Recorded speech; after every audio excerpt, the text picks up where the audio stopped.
আজকে কিন্তু তোমাদের দাদাভাই একটা নতুন ওয়াল হ্যাঙ্গিং নিয়ে চলে এসেছে।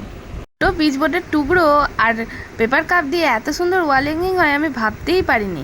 শেষ পর্যন্ত কিন্তু ভিডিওটা অবশ্যই দেখো, আর তোমাদের যদি ভালো লাগে একটা লাইক আর কমেন্ট করে অবশ্যই জানিও। যদিও আমি সব ফিনিশিং টাচগুলো দিচ্ছি, কিন্তু সব কাজগুলো তৈরি করে কিন্তু তোমাদের দিভাই আমাকে রেডি করে দিচ্ছে। আরও নতুন নতুন এরকম আইডিয়ার ভিডিওগুলো দেখতে যারা আজকে নতুন দেখছো তারা অবশ্যই সাবস্ক্রাইব করে নিও। আর যারা নিয়মিত আমাদের ভিডিওগুলো দেখো, কমেন্ট করো, তাদেরকে অনেক অনেক থ্যাংক ইউ।